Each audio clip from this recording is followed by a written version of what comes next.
நிகழ்வை தொகுத்தளித்து தருமாறு அவருடைய நண்பர்கள் என்னிடம் கோரியிருந்தார்கள். ரவியண்ணாவுக்கும் எனக்குமான தொடர்பு ஏறத்தாழ 2004ஆம் ஆண்டிலிருந்து நேரடியாக ஆகிறது. அவர்கள் தாயகத்திலே மொழி பிறந்தவர்கள். தாயகத்தில் இருக்கின்ற எனக்கு அவரை தெரியாது.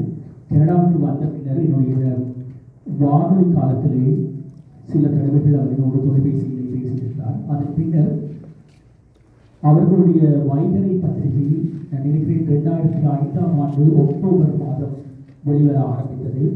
நாங்கள் வெளியிட்ட தேசிய பத்திரிகை 2004ஆம் ஆண்டு மார்ச் மாதம் வெளியாக ஆரம்பித்தது. ஒரே காலகட்டத்திலே என்னுடைய பத்திரிகை வைகரை பத்திரிகை வியாழக்கிழமையில் வெளியாகின்ற காலகட்டத்தில் தான் அவரோடு பேசுகின்ற பல்வேறு சந்தர்ப்பங்களிலே பல்வேறு விடயங்களை பகிர்ந்து கொள்கின்ற சந்தர்ப்பமும் அதன் மூலமாக அவரை அறிந்து கொள்கின்ற ஒரு சந்தர்ப்பமும் கிடைத்தது. பல்வேறு விடயங்களிலே எங்களுக்குள் முரண்பாடுகள் இருந்தாலும் எப்பொழுதுமே கருத்துக்களை பகிர்ந்து கொள்ளக்கூடிய ஒருவராக நான் அவரை பார்த்திருக்கிறேன். அதன் பின்னர் வைகரை பத்திரிகை தன்னுடைய வெளியீட்டை நிறுத்திய பின்னரும் தேசியம் தன்னுடைய வெளியீட்டை நிறுத்திய பின்னரும் பல்வேறு கலை இலக்கிய அரசியல் சார்ந்த நிகழ்வுகளிலே அவரை சந்திக்கின்ற ஒருவராக எப்பொழுதுமே பார்த்திருக்கிறேன்.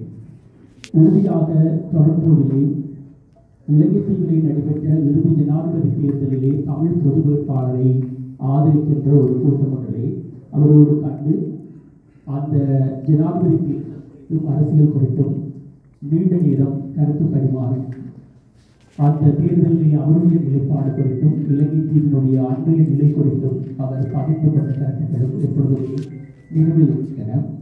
ரவியண்ணாவுடனான எனது தொடர்புகள் குறித்தும் அவரோடு நான் பேசிய விஷயங்கள் குறித்தும் அவ்வப்போது உங்களோடு பகிர்ந்து கொள்வதற்கும் இன்றைய சந்தர்ப்பத்தை நான் உபயோகித்துக் கொள்வேன். வாழ்வின் அனைத்து வகைகளிலும் ஒரு சிறந்த எதிர்காலத்தை உருவாக்கக்கூடிய நடவடிக்கைகளை முன்னெடுத்தவர் என்றுதான் ரவியண்ணாவை நான் அடையாளப்படுத்த முடியும்.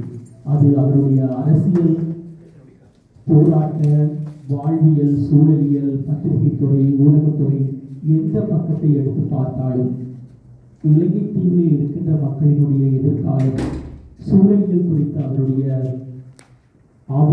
அந்த சூழலியல் எவ்வாறு மக்களை பாதிக்கிறது என்ற அவருடைய கேள்விகள் தான் தொடர்ந்தும் அவருடைய வாழ்வை நகர்த்தி சென்றிருக்கின்றன. அந்த வகையிலே EPRLF ஊடாக அவருடைய ஆரம்ப போராட்ட காலம் ஆரம்பித்து பின்னர் கனடாவுக்கான புலம்பெயர்வு, அவருடைய கல்வி, வைகரை பத்திரிகை, அதன் மூலமாக அரசியல் பிரவேசம், அதனை தொடர்ந்து அவர் மேற்கொண்ட நூல் கல்வி, இன்று அவருடைய வாழ்வு மிக நீண்டது. அவருடைய 57 ஆண்டுகள் வாழ்ந்து அந்த வாழ்வின் மூலமாக அவர் இந்த உலகிற்கு விட்டு சென்றது மிகச்சிறந்தது.